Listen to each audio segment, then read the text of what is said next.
Olá, eu me chamo Gleice Leitor, sou diretora de Educação e Pesquisa da Oficina Francisco Brenan e apresento a vocês a série Paulo Freire, Arte Contemporânea e Educação, um projeto no qual investigamos as ressonâncias do pensamento desse educador pernambucano na produção artística contemporânea.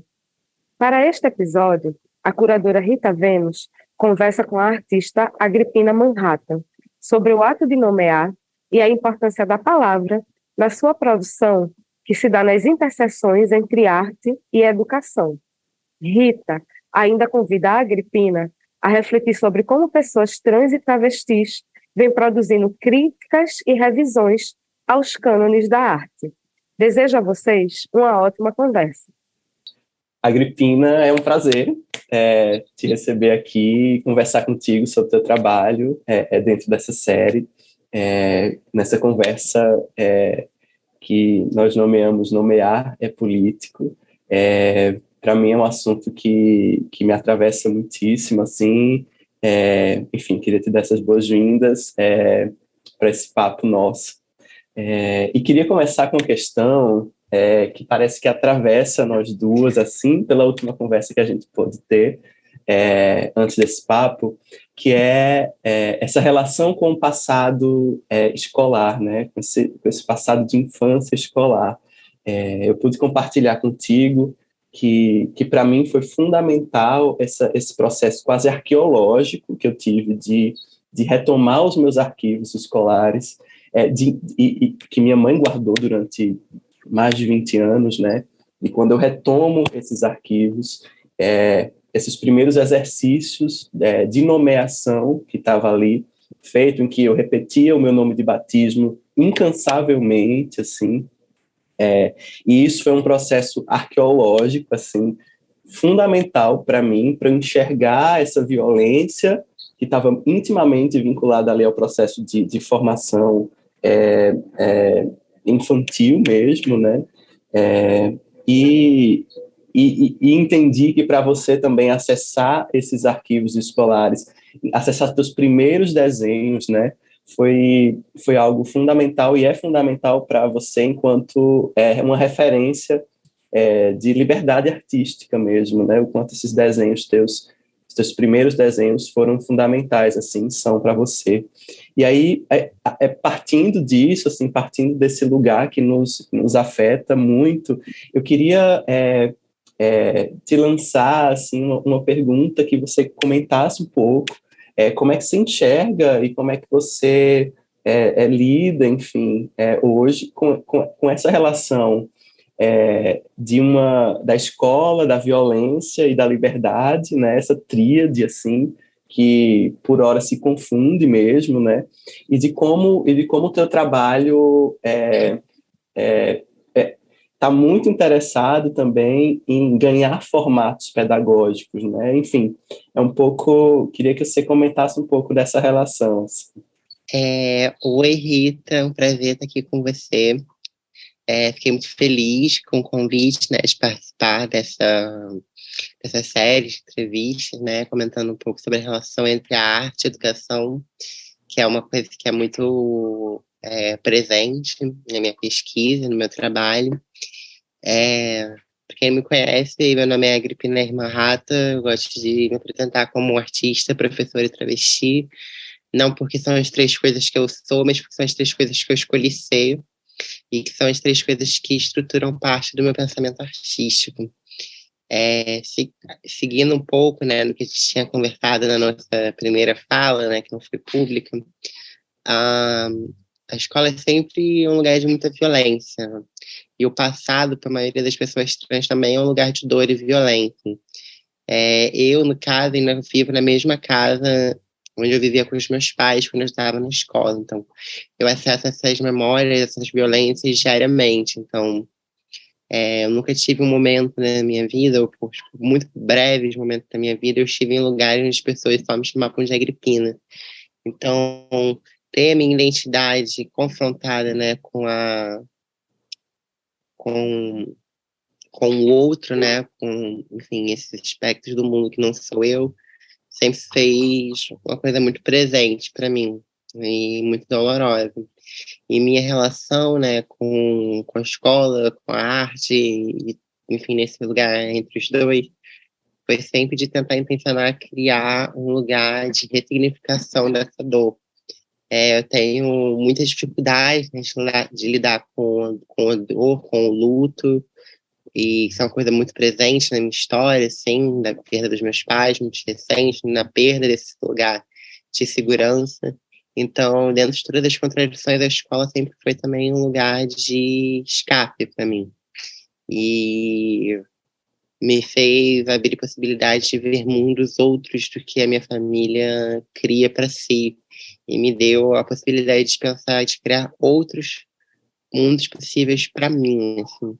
Eu gosto de pensar que a Agripina foi a grande obra artística que eu criei, assim, a minha grande invenção que muda a minha vida, que instaura esse novo momento no meu pensamento, na minha carreira. Eu trabalho numa escola, tenho trabalhado desde o começo de 2021, e tem sido uma experiência muito boa trabalhar com jovens no ensino médio, ensinando arte. Ter esse outro lugar, né, que não é o sistema da arte, tipo, redescobrir o porquê que eu gosto de arte, redescobrir a paixão na arte, ver a curiosidade na arte, ver uma arte que é criada não para ser exposta a algum lugar, mas que é criada seja para, tipo, preencher ou cumprir um trabalho de escola, né, com uma demanda, ou às vezes pelo simples prazer de criar. Então, lembrar disso também, né? Lembrar dessa juventude que era descolada, né? Desse pensamento do sistema, da arte, do mundo, da arte, me fez me reconectar também com essa Agripina de 15, 14 anos que pintava porque gostava de pintar, sabe? Que fazia as coisas não porque se importava com a opinião de curador A ou B, ou porque queria participar de edital A ou B, mas pelo simples prazer de criar e voltar a acessar esse lugar para mim foi e tem sido muito importante para entender, saber separar essa coisa, né, da arte como que eu trabalho, que paga minhas contas, e a arte com a maiúsculo, né, que é essa coisa maior e que vem de outro lugar. Perfeito. Eu fico aqui pensando, Agripina, você fala aí nessa relação, né, que é muito bonita, assim, né, do nosso nome, da gente ser nossa grande obra mesmo. Eu acho que estou completamente de acordo, assim, contigo. Fico querendo saber um pouco, e queria que você compartilhasse também, já que você tocou nessa relação do campo da arte, né, enfim, e você agora, enfim, como professora, e nessa relação com a história da arte, queria que você comentasse um pouco desses seus primeiros trabalhos, assim, nessa relação, nessas táticas, estratégias de apropriação mesmo, né, desse campo, desses trabalhos canônicos, por exemplo, né, e de como você enxerga, assim, né, essa tática de apropriação mesmo da arte. Assim, a gente sabe que tem outras tantas artistas também que se utilizam desse mecanismo, assim, né, para quase como de entrada, de forçar ali, né, um nó nesse campo. Queria que você comentasse um pouco, assim, sobre esses teus primeiros trabalhos, essa relação com a apropriação. Bom, Rita, acho que para responder essa pergunta é bom contextualizar que a minha formação ela é dentro de um curso de História da Arte. É um curso que é, por definição, teórico e que a única matéria plástica que é trabalhada é o texto e a palavra, que são coisas que aparecem também no meu trabalho de maneira bem contundente, assim, né? Como se criar artes visuais sem imagens, ou como materializar, visualizar palavras. Nesse sentido, o meu grande interesse trabalhando com a história da arte, além de ser um tema no qual eu realmente me interesso, de estudar, me interessa olhar essas possibilidades de investigação do passado, foi entender que, na verdade, a história da arte é uma construção de narrativa. Ela pode se basear em fatos históricos, mas ela é, de todas as ciências, digo ciências entre aspas, humanas, talvez a mais subjetiva. Então, me pareceu possível pensar que dentro dessa subjetividade existia um componente de ficção e de criatividade muito grande.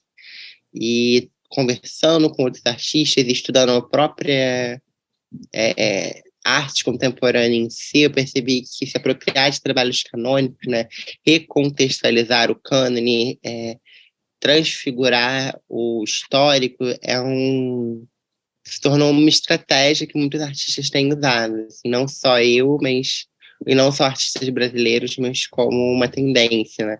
Parece que essa é uma das poucas tendências na arte contemporânea que a gente consegue apontar como um fenômeno global, né? Esse revisionismo histórico, com toda a elasticidade, né, desse termo, se tornou para muitos artistas uma chance de pegar o passado e transformá-lo em outra coisa. O meu trabalho, ele se conecta, né, dialoga muito mais com artistas brasileiros, não tão canônicos, como o Elliot Sica e a Annabella Geiger, mas também alguns dos meus trabalhos apontam para artistas como Marcel Duchamp, e em trabalhos mais recentes que ainda venho produzindo em pintura, Michelangelo e outras referências clássicas, do Renascimento clássico. Mas toda a obra de arte canônica, ela se torna cânone de uma maneira onde que ela se torna quase atemporal também. Fazer uma obra conectando, né, com uma artista como a Annabella Geiger é muito mais difícil do que fazer uma obra conectando com algo tão universal como, por exemplo, a Mona Lisa, Leonardo da Vinci. Então tem um componente também de identidade muito forte e de oportunismo também, né? Esses artistas, eles apareceram dentro da minha pesquisa muito mais pela casualidade da vida do que por uma elaboração teórica. Por exemplo, meu trabalho de transfobia, que faz referência à série Burocracia, né, Annabella Geiger, ele existiu porque eu estava passando por uma situação de transfobia dentro do museu que eu trabalhava, onde esse trabalho da Annabella Geiger estava sendo exposto. Então, são essas pontes que foram conectadas de uma maneira muito mais orgânica do que conceitual. E hoje em dia, né, com o meu trabalho mais estruturado nesse sentido, eu tenho me permitido escolher pinturas mais intencionalmente e não tão pelo que me afeta. Por exemplo, no momento eu estou fazendo uma pintura que interloga um quadro do Velázquez. Foi uma decisão a partir de uma aula que eu dei, não a partir de uma situação que acontece. Então, acho que tem uma maturidade que o trabalho alcança, né, com o tempo, que muda a própria constituição do que ele é. Esse é um trabalho que eu sou muito conhecida por, mas que já faz um tempo que foi produzido. Então, não é que esse pensamento não apareça em outros trabalhos, aparece mais sutilmente, mas o trabalho ele tem uma vida própria, né? Ele vai ganhando outros significados com o tempo e à medida que as coisas acontecem, né? A pandemia, as eleições, tudo vai adicionando camadas de significado nesse lugar. Você falou, assim, dessa relação com a palavra, e eu queria que você pudesse falar mais, assim, né, de como o teu trabalho, essa relação do teu trabalho com a palavra, de como você fala, de entender isso como esse campo expandido da poesia, assim, né? Como é que você vem construindo isso? Por muito tempo eu botava na minha bio que eu gostava de pensar a poesia como escultura e a escultura como poesia, né? Pensar a escultura como com a liricalidade, né? E a liberdade, a fluidez da poesia dentro do espaço, né? Fazer uma coisa tão pesada, né? Tão concreta se tornar algo que se move, que se cria linhas e formatos pelo ar. E a palavra materializada, que acho que eu sou bem menos escultora do que eu gostaria de ser, né? Acho que a poesia como escultura que eu tenho mais pensado é esse questionamento, né? Tipo, eu, enquanto uma pessoa que se interessa por linguagem, por palavras, mas não sinto que sou uma escritora, sinto que sou uma artista visual. Então, como elaborar visualmente essas palavras, como dar materialidade a essas palavras, e isso é uma coisa que me interessa conceitualmente também, como pegar essa coisa do pensamento, né, essa esfera imaterial, essa esfera etérea, inimaginável, e traduzir ela para o mundo material. E isso, para mim, já é grande parte do trabalho artístico em si, né? Pensar como se materializa um trabalho. Eu não sou uma artista que trabalha especificamente com uma mídia, não sou uma escultora, uma pintora, mas eu trabalho muito com ideias. E parte grande do trabalho que eu faço é pensar como essas ideias ganham forma. E assim, lendo também que essa distância, né, ela, na verdade, ela é intransponível. Toda tradução, ela é sempre uma traição, ela é uma perda. Então, como lidar com essa grande frustração também, né, de que ser uma artista que nunca vai ver as ideias se materializarem da maneira que eu se imaginei, porque o pensamento simplesmente não existe nessa esfera, né, do material. E trabalhar nessas duas frentes tem me feito crescer como artista, né? Como não ficar tão presa numa ideia a ponto da materialidade me frustrar, e como não investigar tanta materialidade a ponto de ficar na forma pela forma, né? Que não é uma coisa que me interessa. Fico curiosa te ouvindo, assim, um pouco quase para entender o teu processo de ateliê, digamos, assim, né? Enquanto você fala aí do trabalho, você materializar essas ideias, e essas ideias quantas vezes vêm como palavra mesmo, assim, né? Como articulação material mesmo desse pensamento, de forma, enfim, simbólica, assim, também. Fico pensando e curiosa para entender também como é que é o teu dia a dia, assim mesmo, né? Como é que qual é como é esse processo, assim, né? De tradução mesmo em trabalho de arte, né? Em trabalho pedagógico. É uma pergunta bem íntima, assim, eu acho. Eu não sou uma artista de ateliê, eu tive poucas vezes na vida a oportunidade de ter um ateliê, um espaço para mim. Hoje em dia, eu até tenho na minha casa um quarto que eu uso de estúdio, mas que eu uso bem mais para, sei lá, ler ou jogar videogame, ou do que realmente como um ateliê. Eu tenho vivido uma rotina hoje muito cansativa, não tenho tido muito tempo para ser artista, por incrível que pareça. E os meus trabalhos, geralmente, eles não demandam tanto tempo, assim, né? No sentido de... é, eu sou uma pessoa que passa muito tempo sozinha em casa, principalmente no final de semana, mas durante a semana eu sou a pessoa que passa muito tempo dentro do ônibus. Eu tenho uma rotina de trabalho que envolve ficar 4 horas por dia no ônibus, indo e voltando. Então é muito difícil passar 2 horas e meia no ônibus e chegar em casa querendo fazer arte. E em contrapartida, no final de semana, que é o momento que eu tenho para descansar, eu raramente tenho tido vontade de fazer arte, ou de me debruçar sobre esse pensamento. Hoje em dia, meu maior tempo de ateliê é nas aulas de arte que eu dou, produzindo junto com os alunos, pensando arte junto com os alunos. E isso tem sido muito bom, assim, esse lugar. Não sou uma pessoa que fica em casa no final de semana desenhando, mas sou uma pessoa que escreve muito, sobretudo quando eu estou muito triste ou muito sozinha. E depende muito do trabalho. Alguns trabalhos acontecem mais rápido, outros demoram mais tempo. Alguns demoram anos, alguns nunca acontecem. E meu ateliê hoje, primeiro, serve muito para ver o trabalho no espaço, ganhando uma dimensão. Esse ano eu tive a chance de fazer uma instalação no Instituto de Estudos Brasileiros, da USP de São Paulo, que foi um trabalho em larga escala, então me demandou tempo de pesquisa e de ateliê. Também fiz uma série chamada Outras Fronteiras, que envolve queimar a bandeira do Brasil até conseguir o formato da silhueta, né, no nosso país, que também me demandou um tempo de ateliê, mas não é uma prática cotidiana, é minha prática artística mais volumosa, né, mais relevante, ela acontece no meu atual trabalho, não em casa.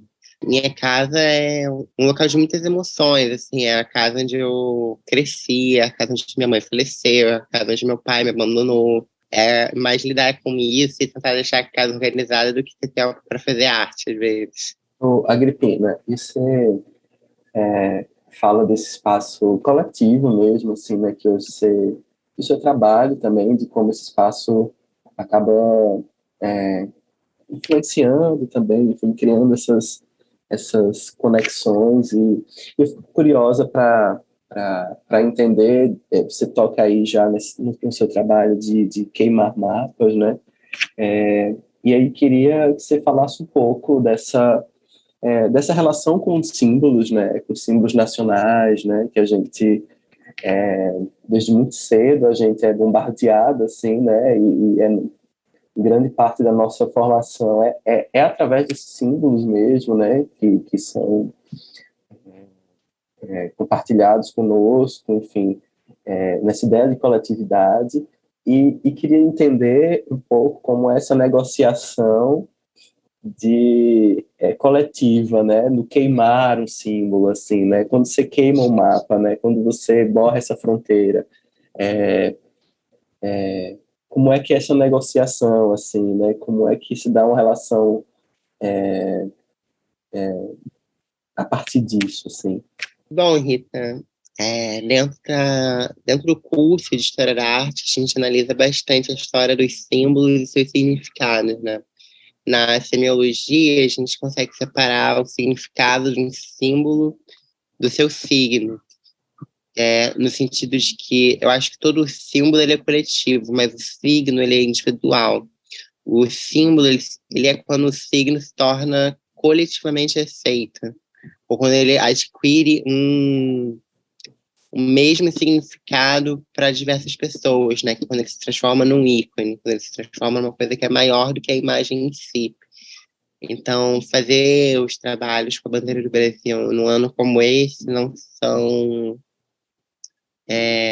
tão simples quanto parecem ser, mas também não vão de encontro a esse lugar mais comum, né, da política e das eleições que a gente imagina. Porque, apesar dessas questões estarem sendo acentuadas, né, nesse ano eleitoral, elas são muito antigas, né? A delimitação territorial do Brasil é uma coisa que vem desde a sua colonização. A bandeira do Brasil é uma coisa que vem também desde muito lá atrás. Então, tenho pensado, né, como desconstruir esses símbolos de uma maneira muito pessoal mesmo e artística, né, na minha poética, mas também criando pontes entre esse lugar do individual e do coletivo. Acho que dois trabalhos que exemplificam bem isso são o Imagem e Semelhança, que é uma bandeira do Brasil que eu faço, né, com essa silhueta do território nacional, que vem dessa série de experimentações que eu nomeei Outras Fronteiras, e o resultado é esse trabalho Imagem e Semelhança. Então, qual que é a relação entre uma imagem e aquilo que ela se assemelha, né? Não é aquilo que ela é, mas é o que ela quase é o que ela dá a entender. O que significa botar a silhueta desse território dentro dessa bandeira? Assim, dois símbolos tão queridos, né? Tão arraigados na gente, mas ao mesmo tempo tão artificiais, tão construídos historicamente, tão ficcionalizados. E um outro trabalho que eu acho que fala um pouco dessa questão se chama Brasil, que é um painel de LED que usa não a bandeira, mas as cores da bandeira, né, verde, amarelo e azul, com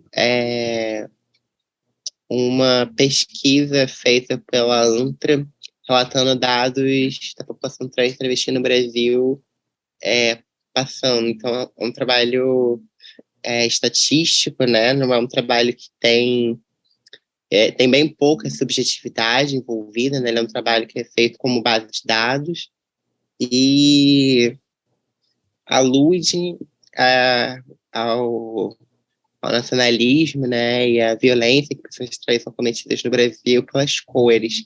Então, o símbolo ele não é só a imagem, né, ele também é uma cor, ele também é um verso, é uma frase.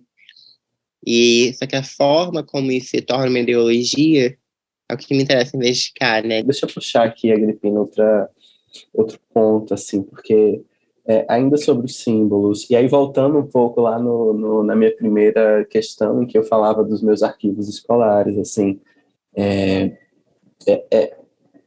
assim que eu acessei esses arquivos, era o comum, quase essa a equação de tudo ali junto, era um pouco a partir da ordem da repetição.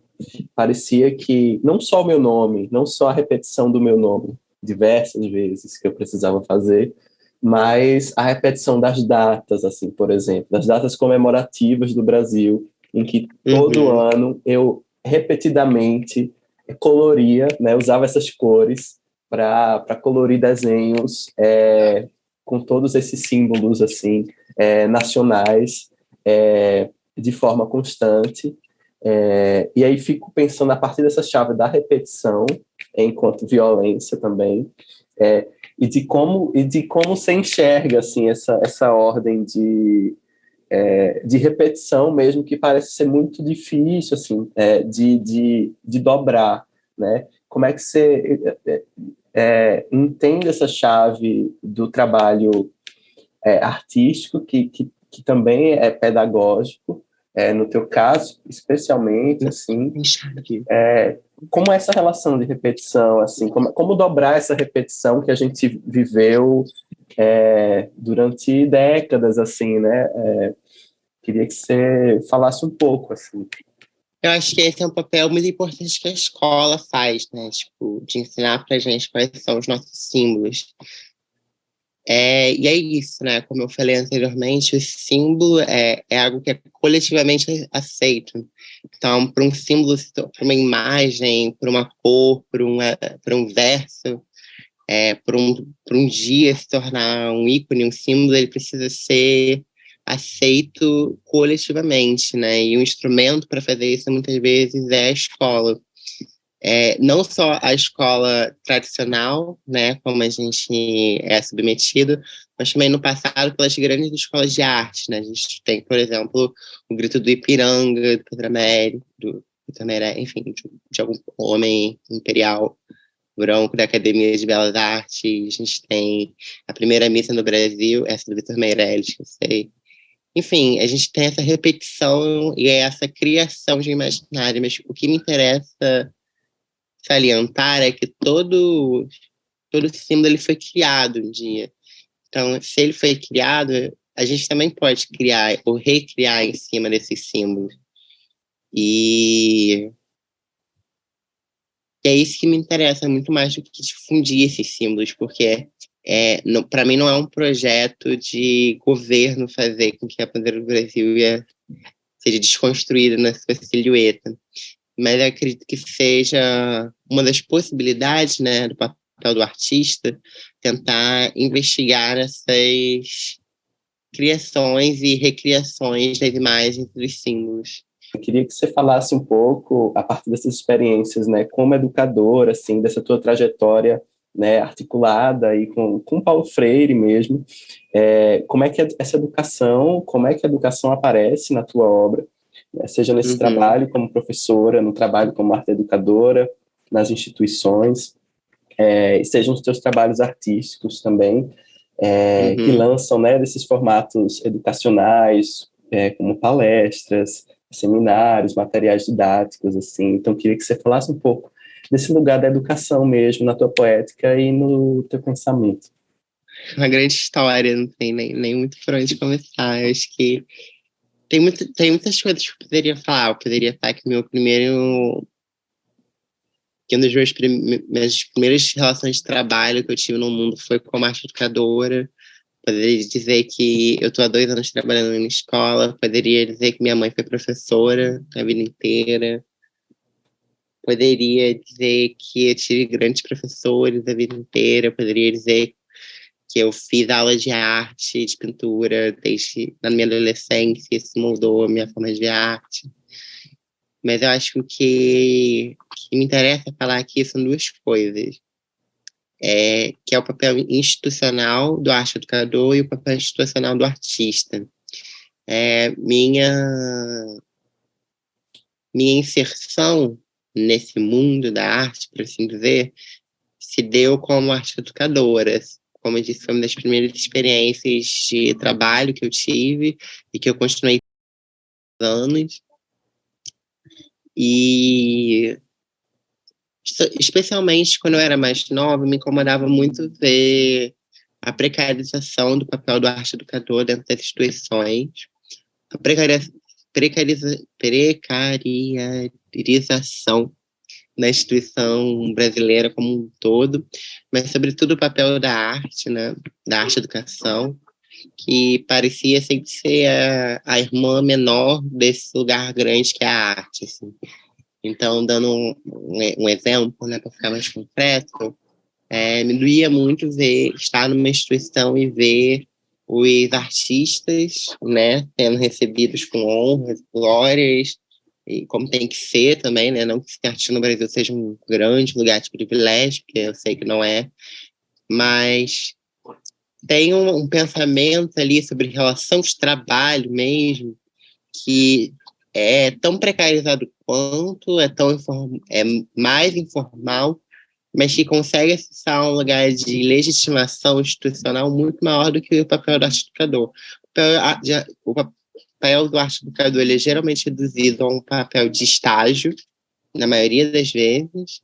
Então, é uma relação que não se constrói, né, pelo tempo, é uma relação de baixa remuneração, é uma relação de longa duração, né, diferente da relação do artista. O artista pode ter uma produção privilegiada, mas ele não tem um lugar fixo. E, não sei, me incomodava ver essa diferença, ainda mais por ocupar os dois lugares, assim.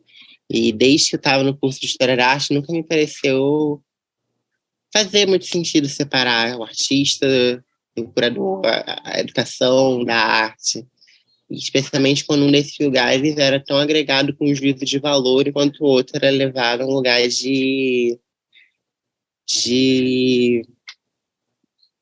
coisa menos importante, de segundo lugar, de coisa que a gente faz se der, mas se não der, tudo bem.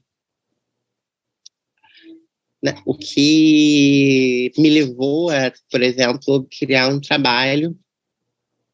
Foi, acho que meu primeiro grande trabalho com arte e educação, que se chama Educativo, que foi um trabalho que eu fiz quando eu estava participando de uma exposição como artista que não iria ter arte educadores, sendo que era uma mesma instituição que meses atrás eu trabalhei como arte educadora, uma exposição temporária.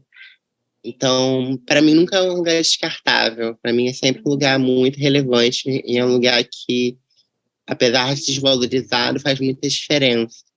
Então, me interessou criar esse lugar de conexão, né, entre